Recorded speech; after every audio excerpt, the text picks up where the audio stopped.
And my name is Azhar. I'm CEO of MRT Corporation.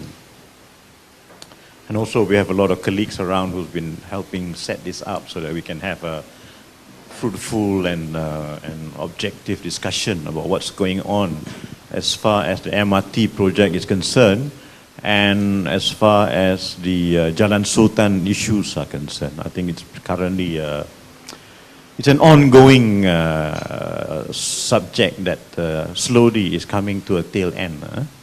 Anyway, first and foremost, let me give you a rundown of the MRT project itself. I think the project is running according to schedule.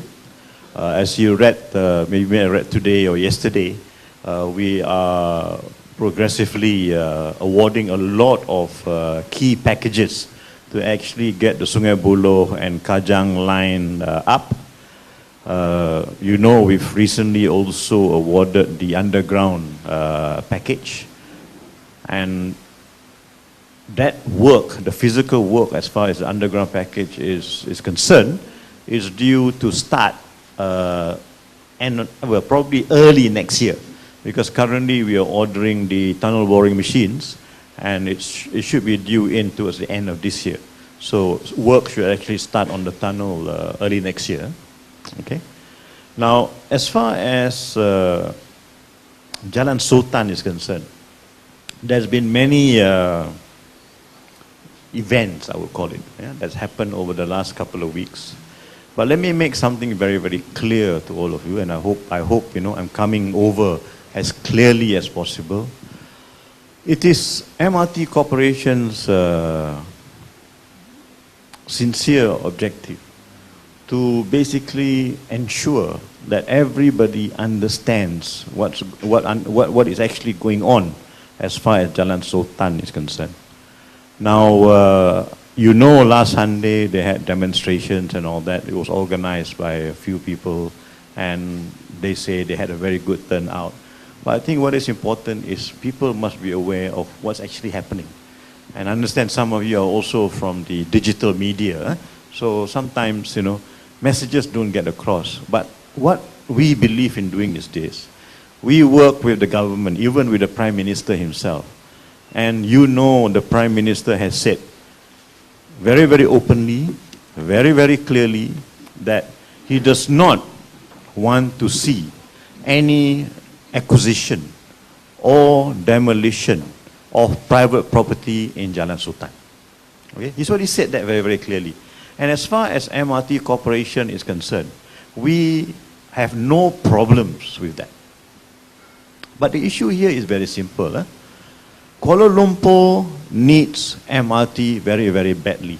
I think you will agree with me that with today's traffic congestion in Kuala Lumpur, with the problems of getting around using public transport, things need to improve. And things need to improve as fast as possible. Which is why I think the government took the initiative of starting the MRT project to complement existing infrastructure like the MRT, like the monorail, and also the KTM commuter. And you know, the government is also improving KTM commuter.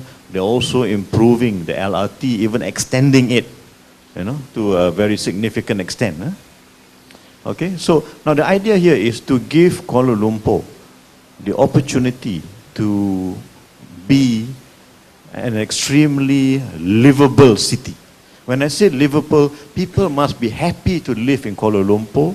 People must be happy to work in Kuala Lumpur. People must be happy to come to Kuala Lumpur for their holiday.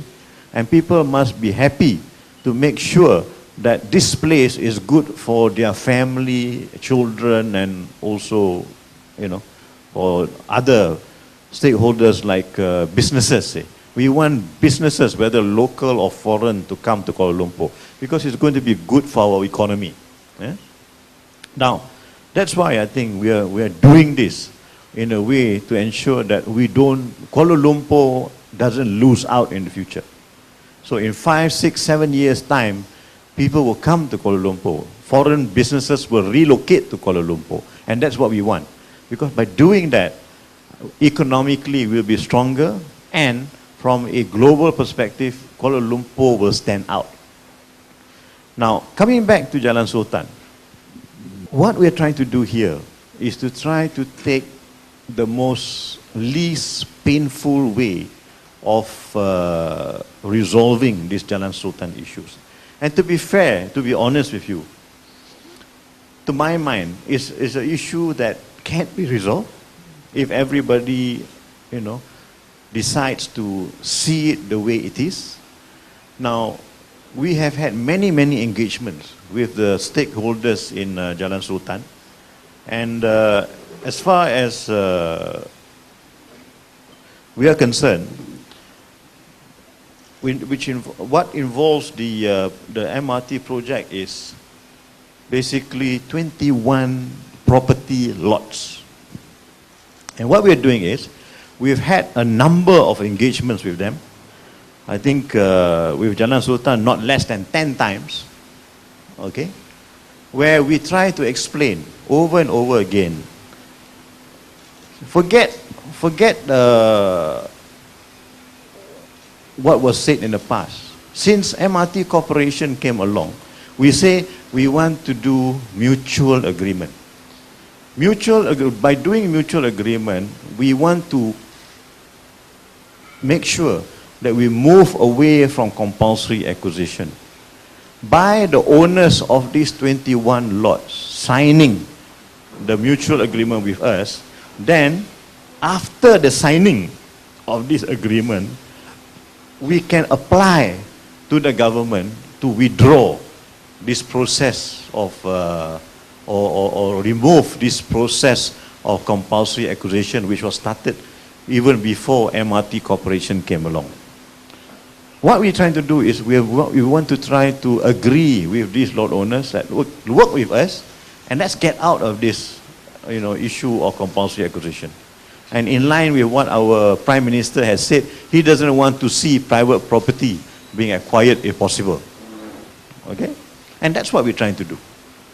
Now, but there have been statements over the last couple of weeks that say, oh, MRT Corporation is a big liar, MRT Corporation is not telling the truth. But let me tell you what is the truth today. As a result of all the engagements that we have had, today, the situation as far as these 21 lots are concerned is this. 16 lots, the owners of 16 out of these 21 lots have already signed the points of agreement that will lead to the mutual agreement. So, points of agreement, POA, already signed. So now, hopefully, within 1 month or maybe quicker than that, we can sign the mutual agreement. 16 out of 21 lots have signed.